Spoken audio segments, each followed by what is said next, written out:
Hello, welcome back. Look, I was trying to make my commentary regarding episode 5 some minutes ago with the OBS studio in order to publish the video as always because I didn't want to use the two cameras, the TV, etc., because I have Amazon Prime Video on both. But in this case, um, I yesterday I went to the Shingeki no Kyojin special event, so I didn't have the chance to comment, as always, this episode 5 of Demon Slayer, Kimetsu no Yaiba, Infinity Train arc. So I think that it's better if I make a live streaming and then it's staying on the channel anyway. Because I tried to make the separate video with the OBS Studio, but it didn't work. So that's why I'm here.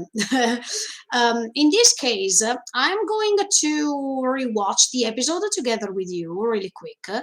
But instead of watching it actually, because I have already watched the movie millions of times. Plus, there are already my thoughts regarding the movie on the channel. I'm going to tell you just the comments I make. I mean, I'm telling you after watching the scenes and whatsoever what I think about this episode. So you will tell me with a like first, and then with the comments if you wanted to comment if you agree with me and with what I'm saying or not. So while watching it, maybe I will stop the video sometimes, or I will not interrupt it and I will comment later, little by little. Let's start. So I will make this short live streaming together with you. Okay, so here we go. Yeah. Yes. This moment was really great in the previous episode when Tanjiro was trying to defeating. He was trying defeating Emmu, and he was making this great statement regarding his family and the fact that he wanted to protect it. I think this is really beautiful, actually. Okay, then we have this second part of the fighting between Tanjiro and Emmo.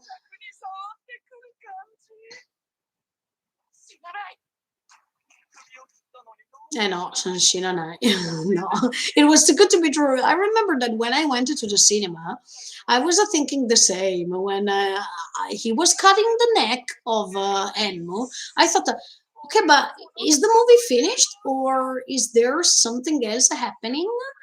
Because that was too fast. And in fact, later we see that it's not finished so far.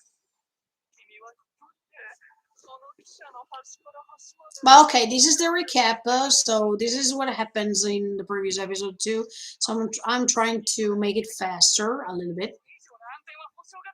Okay.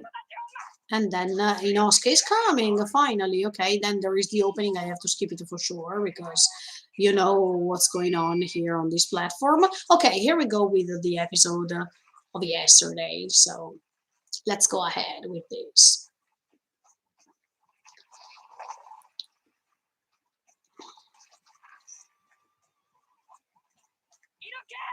Yeah. Yeah, I wanted to remark this as I was remarking this in my comments and thoughts regarding the movie after watching it at the cinema. I think Inosuke here played a great role because usually Inosuke is so instinctive. He is rebellious and he doesn't want to listen.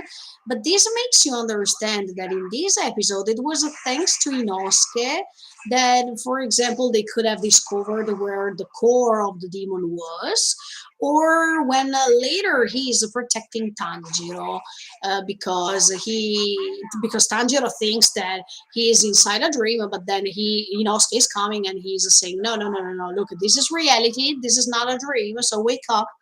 And I think, yeah, this relationship between Tanjiro and Inosuke is something great and necessary. And I think that, yeah, Tanjiro deserved to have a member like Inosuke in the team. And I can't wait in season two to see what's going to happen if Inosuke can increase or develop his skills more and more. Oh, okay.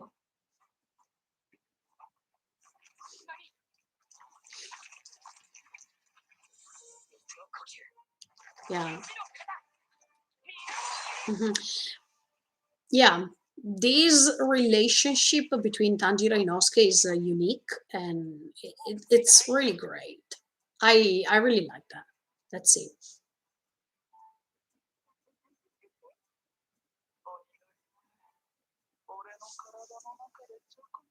Mm.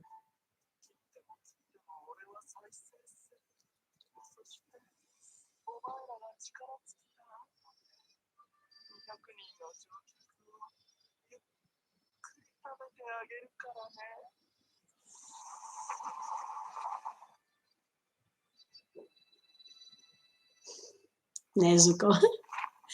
Oh yeah, when she is getting ready to fight inside one of the train cars, I was so happy to see that because that makes you understand that if Nezuko is getting angry or if she needs to protect the humanity that is considered as her family, okay, she can release this power that is immense.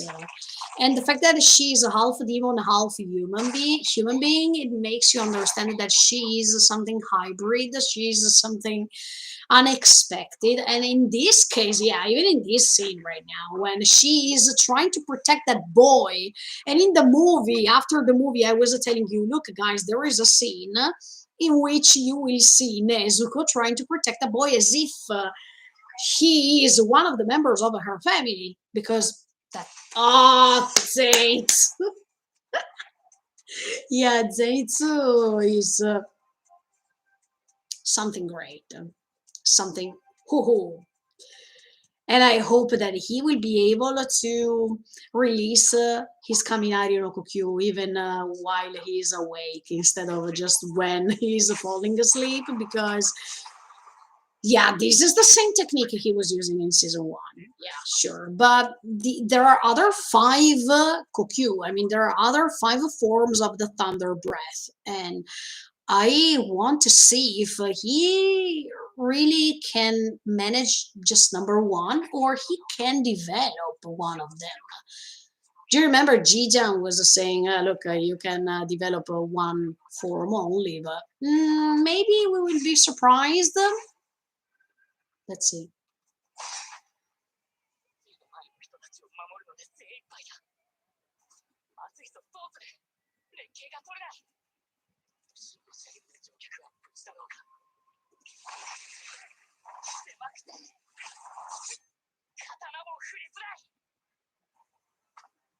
Oh yeah, Rengoku, look. I like how majestic is this Hashira. I mean, the way the mangaka decided to give him such a great importance and his enthusiasm because he is always putting a smile on his face. And after we watch the first episode, this is the first original episode in which we understand more about Rengoku and his relationship with his father. But anyway, no matter that first episode, we see that okay, let me stop 1 second until I finish this thing because I'm rewatching the episode at the same time. But yeah, I like the fact that Rengoku, after all the pain he felt because he was not convinced, he was not convinced by his father to do what he really wanted to do, and he was not accomplishing anything of his father's will. So after all this insecurity he has, Rengoku always puts a smile on his face, and his face is so bright, And yeah, he is enthusiastic because while he is trying to defeat the other demons, he is not showing you a face that is afraid or scared or something like that. He is always ready to fulfill his mission. And I think that that's the greatness of Rengoku. The fact that he doesn't want to give up till the last moments. And in fact, with the Akasa, we saw it later that no matter the temptation that was behind all these conflict, this battle, he's keep going on saying, no, I will never join the Juni Kizuki. You can tell me what a F you want, but I'm going to stay human because I'm proud to be human. So even in this case, I think yeah, the smile he has, the pride he has to be an Ashira member, and how he struggled to reach this final goal, one of his final goals. I think, yeah, it's quite inspirational, and that's why in this movie, the main protagonists actually, it's not just Tanjiro. I think even Rengoku and with him, they are the main protagonists here. And later, I'm going to tell you another thing, but let's go ahead with the episode.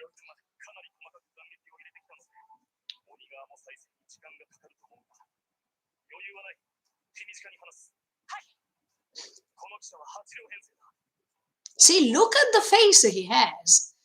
Even while he's explaining the plan they had to go ahead with the cars and who's going to handle who, etc., etc. This smile he has on his face. See the way he's encouraging the Tanjiro is pretty awesome. Yeah, and then he's really fast. Yeah.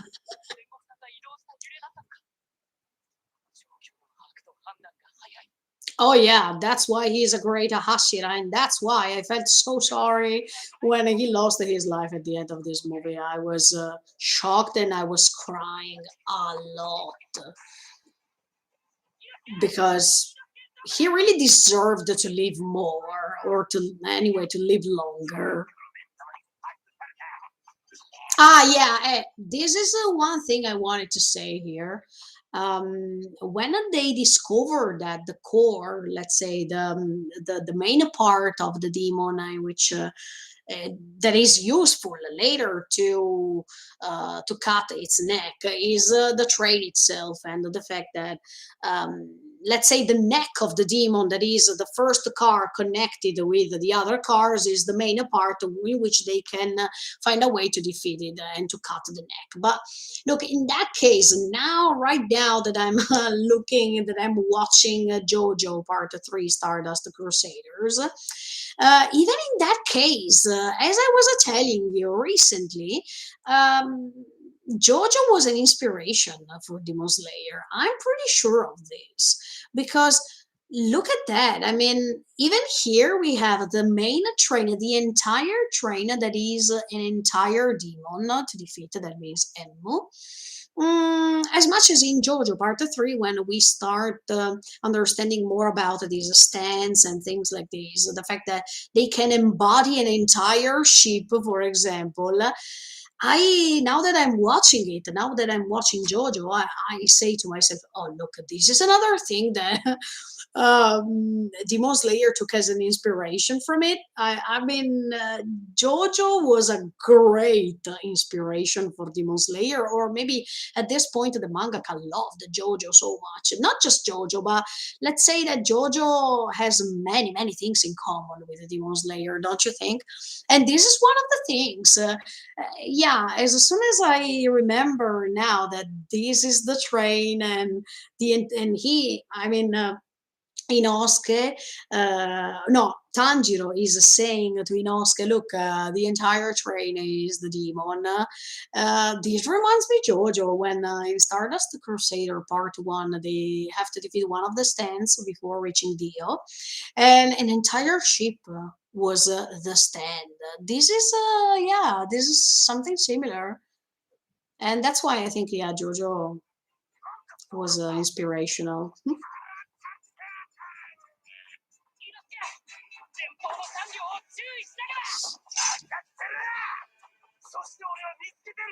Yeah, even here, see? Inosuke doesn't accept that Tanjiro is telling him things, but he really cares about him. And I like this attitude that he has towards him.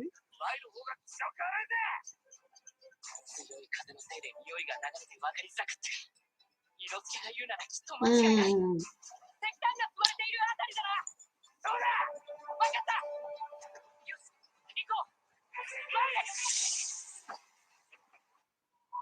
Okay, here there's the break. Here we go.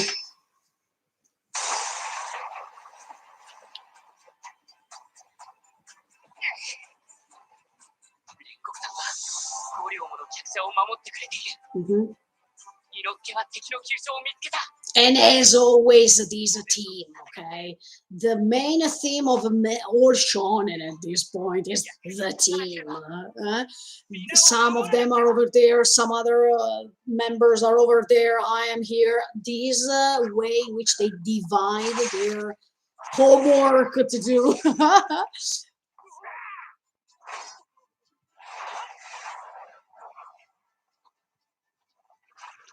Oh, should I say one thing, even if it's something obvious? Sorry, stop the 1 second. But ufotable, ufotable, ufotable, or how much you want to like it to say it or to call it whatsoever. That's a great animation studio. No matter if you like Demon Slayer or not, I think they increased the beauty of this story. They made a great job, and no matter the motions, the animation itself, I think this story was elevated, even thanks to the animation studio, and that's why it sold lots of tickets. And I think even season two it will be great, so great. But I want to praise this studio, and I hope that after Demon Slayer they are able to go on with other projects once they solve their problems, because then right now they have some problems due to some things that I don't want to tell you in this live streaming or slash video. But yeah, Ufotable was great. Let's go ahead.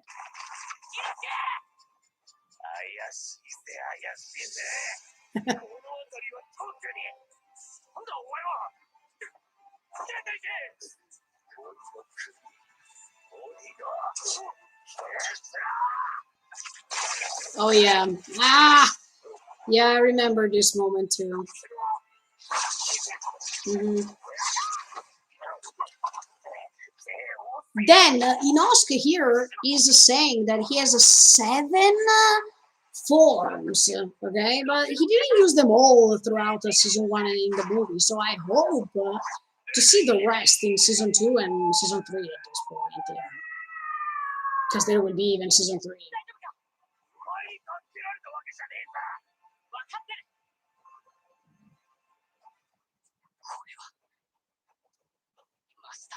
Yeah.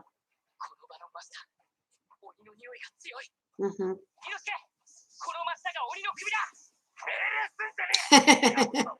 I'm the leader. We leave it. But I don't think Tanjiro wants to be the leader of anything. It's just the position he is occupying. Here we go. Yeah. Hmm. Hmm.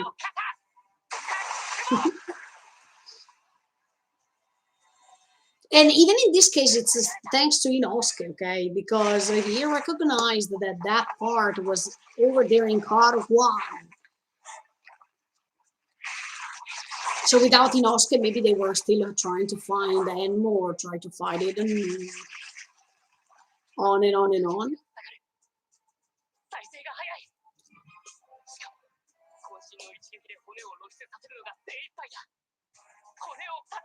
Mhm.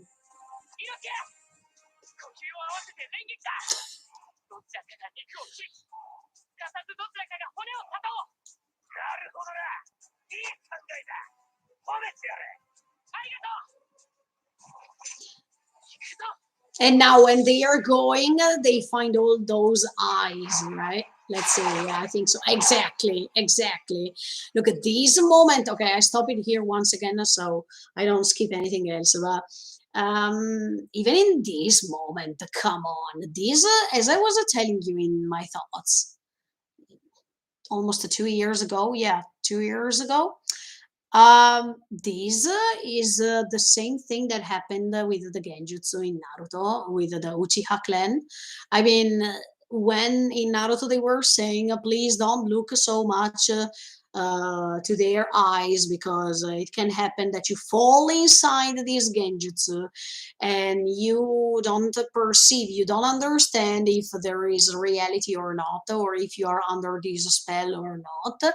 So here, this is another connection with another shonen, another shonen manga that is so famous all over the world. But yeah, here this is definitely what happened even in Naruto when Naruto was forcing himself not to look at Itachi's eyes because he was afraid of that and things like this. And in fact, later, let's see, I think later, yeah, later, Inosuke is waking him up, let's say, because he's saying, "Oh, this is not a dream. This is reality." As I was telling you at the beginning here. So, as you can see, there are so many similarities with other shonen we saw before. But I think no matter the inspiration, because all shonen manga, they are getting inspired by what was before. So the people who are criticizing Demon Slayer, actually, they have to criticize all the other shonen manga too, because somehow, no matter the percentage of inspiration they got from others, but they are all and always taking some parts from others. So I think even Demon Slayer did something like that, of course. But it's not bad as a story. Some people should take it easy while judging because all the others took inspiration from what comes from the past. So even Demon Slayer is making the same. There's nothing so original, but it's enjoyable. So that's why I like it. Yeah, see, in this moment, I was telling you right now, Inosuke is telling him, look, ho, ho, this is reality, it's not a dream, because he wants to kill himself. And this is the reference I was making with Naruto, because even in Naruto, when Itachi was putting under the Genjutsu the others, or all the Uchiha clan, actually, um, there was the risk that you could have been misunderstanding what you were doing. So, absolutely. See, he is convinced that he has to cut, but actually, if he does it now, he's going to be killed. So, good. And once again, Inosuke is useful for this reason. Without Inosuke, it was not possible to go ahead. So, thank you, Inosuke.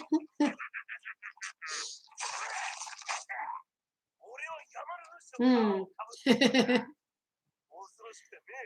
Come on, Tanjiro, say thank you, Inosuke. That's what he's expecting, actually.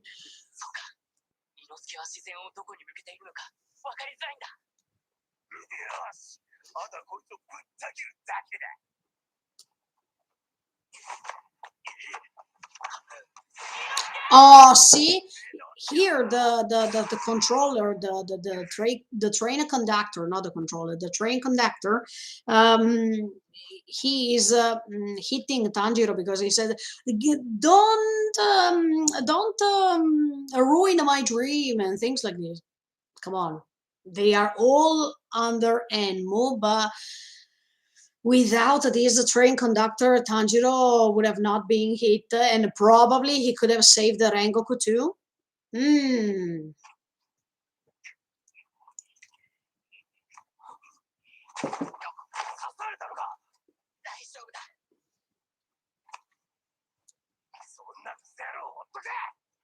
I know because yes, because this is something Inosuke is saying now. Leave him over there, even if he's killed, who cares? And Tanjiro says, no, I can't let him being killed here, because this is the same attitude that the Tanjiro is having. That is the same uh, attitude that Rengoku has. Do you remember even Rengoku throughout the movie? He's explaining you that his mission is to save everybody, because that's why he joined the Hashira, to have this goal to save everybody and nobody has to be killed. So even Tanjiro has the same mission, and that's why in this movie these two, Tanjiro and Rengoku, have many things in common that you have never expected before. Even if one is the flame Ashira and the other one is using the Hinokami Kagura, that is the fire dance. Since Tanjiro was asking him, is there a connection between the Hinokami Kagura with the flame Hashira? And of course, Rengoku was replying in that way, no, okay, no, finished. But actually, these are two characters, they have many things in common. And this is one of the things, the attitude that Tanjiro has while saving others, as much as Rengoku has this great and important mission for his life, and to show others or to inspire others. So this is another great thing they have in common.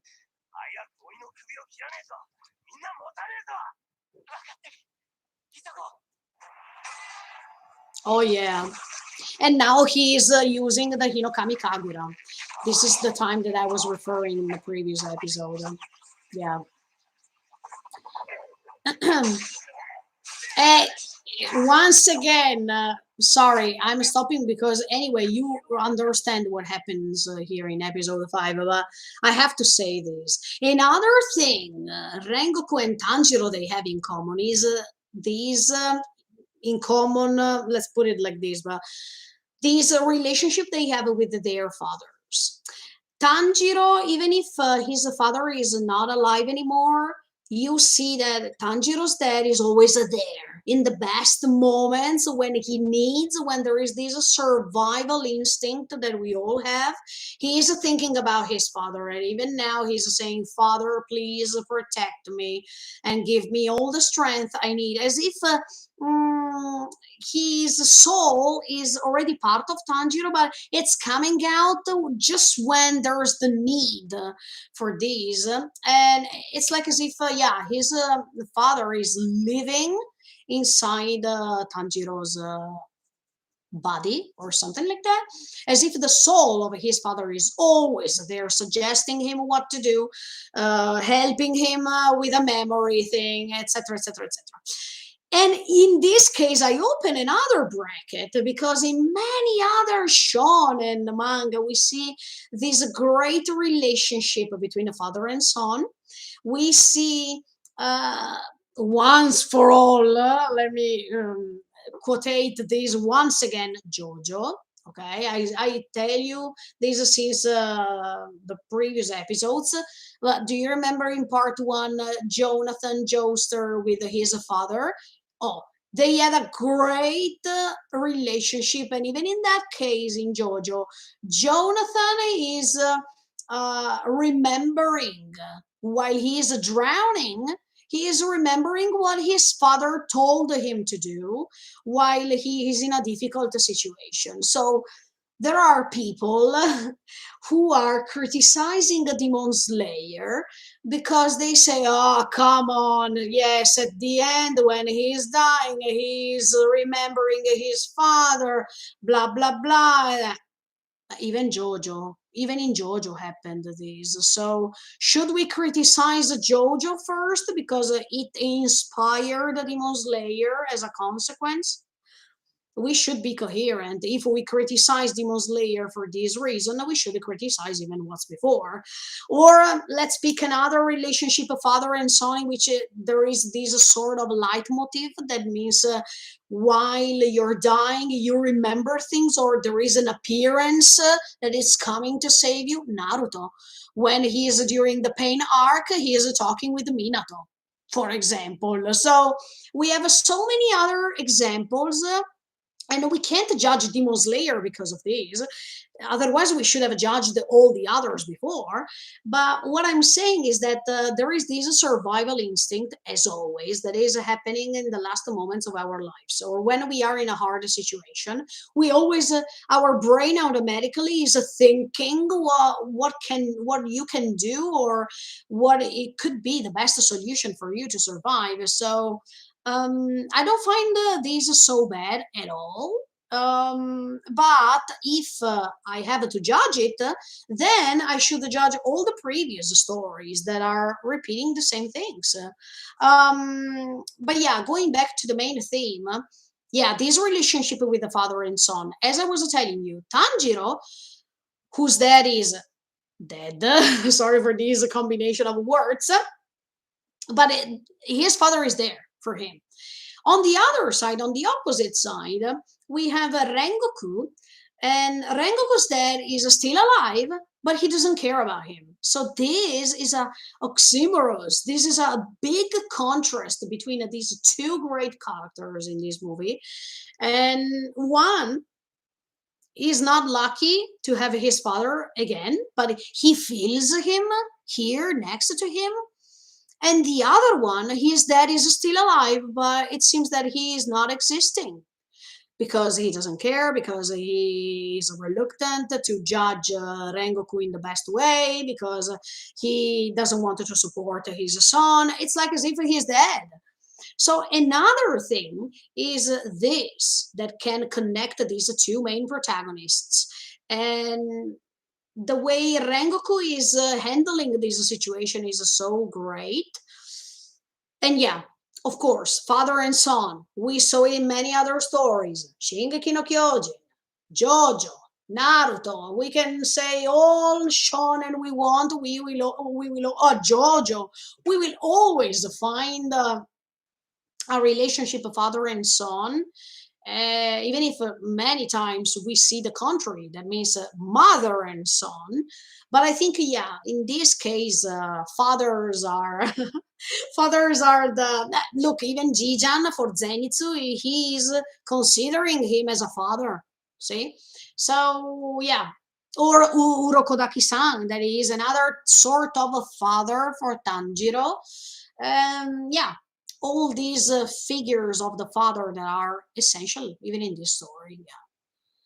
But once again, yeah, even in Naruto, we see that Naruto is meeting Minato in his consciousness, and he is meeting him in the moment in which he really needs, because that's the inspiration he gets from that survival moment instinct. So I think so.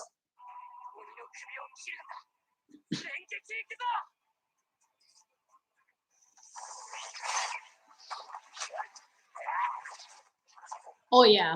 And now I think the last scene for today, let me see. Yes, yes, I think so. Here we go. First, the Inosuke. Here we go. Oh, but see, the animation here is something crazy. Oh, yeah. That moment was really brilliant at the cinema. That was so great. Oh, yeah.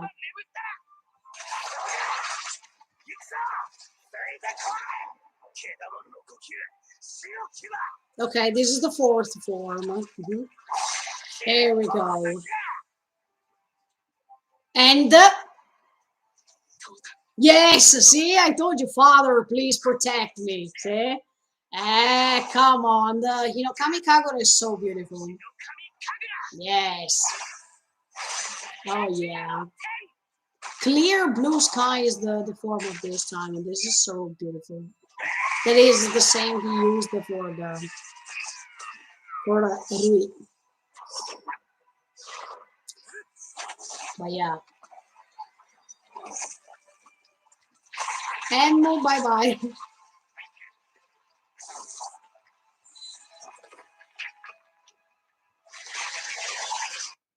Okay, it's finished. If it's finished, I close it. Okay, I think that I said everything that I had to say. Uh, Ciao, ciao Emilia, grazie del supporto. Ti saluto in ritardo perché stavo, facendo il mio commento. Okay, I think, that's, the only thing I wanted to say. I think from next episode, okay, there are just the 2 episodes left, so I think, yeah, in the next episode, they will start with Akasa, and then, in the last episode of this, Infinity Train arc, we will cry. Now look, I think, I'm getting emotional even if I rewatch some scenes because yeah, Rengoku's death, I think it was really really tough to digest, to watch. At the cinema we cried so many. So yeah. Okay. Thank you so much for the support. Sorry, this time it was a live streaming really really quick, but from next week, from next Sunday, I come back as usual with the usual video in which I comment and I cut everything because yesterday I didn't have the time or the chance to do it. Okay, guys, see you next Sunday with this second to last episode of the Infinity Train arc. In the meantime, thank you so much for the support and keep subscribing to the channel because season 2 is starting for real. 2 weeks left. Bye. Thank you so much. Bye.